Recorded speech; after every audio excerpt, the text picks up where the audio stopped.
এবার প্রতিপাদ্যটা খুব গুরুত্বপূর্ণ। দেশীয় জাত, আধুনিক প্রযুক্তি, প্রাণী সম্পদে হবে উন্নতি। হ্যাঁ, এটা মানে আমরা আপনারা মেলায় দেখছেন যে আমরা দেশীয় জাতের যে আমাদের অনেকগুলো জাত আছে এবং সারা দেশ জুড়েই নানা রকম জাত আছে।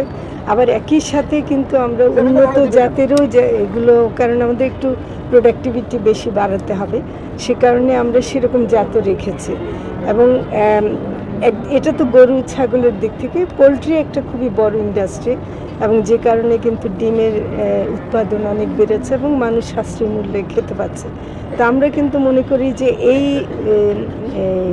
প্রাণী সম্পদ সপ্তাহ, জাতীয় প্রাণী সম্পদ সপ্তাহটা করে আমরা সারা বাংলাদেশে একটা বার্তা দিতে পারছি যে খাদ্য উৎপাদনের বা খাদ্য দৃঢ় বন্ধনের আস্থায় শক্তিশালী স্টিলের আরেকটি নাম জেডএসআরএম।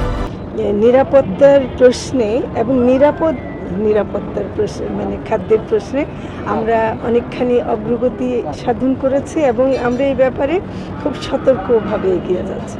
এবং আমাদের যে দেশীয় প্রজাতিগুলো আছে সেগুলোকেই আসলে ওয়ার্ল্ড ওয়াইড পরিচিত করার জন্য কোনো পদক্ষেপ নেওয়া হচ্ছে কি? সেটা মানে প্রথমত বাংলাদেশে আমি মনে করি যে এটা মানুষের জীবন জীবিকার সাথে যুক্ত, কাজে এটা বাংলাদেশে এটাকে টিকিয়ে রাখা এবং আমার মনে হয় আন্তর্জাতিক প্রেক্ষাপটে অনেক দেশে কিন্তু এগুলো বিলুপ্ত হয়ে যাচ্ছে। বাংলাদেশে যেহেতু এখনো আছে, তো ফলে আমরা যেমন ব্ল্যাক বেঙ্গলটা অলরেডি জিআই সনদ পেয়েছে, ওইটা কিন্তু গ্লোবালি আমরা ব্র্যান্ডিং করতে পারি। আমাদের মীর কাদিম আছে, আমাদের নর্থ বেঙ্গল গ্রে আছে, এগুলো কিন্তু সহনশীল রোগ সহনশীল ক্ষমতা অনেক বেশি এবং ক্লাইমেট চেঞ্জের প্রেক্ষাপটে এগুলি বিশ্বেও কিন্তু এগুলির চাহিদা বাড়বে।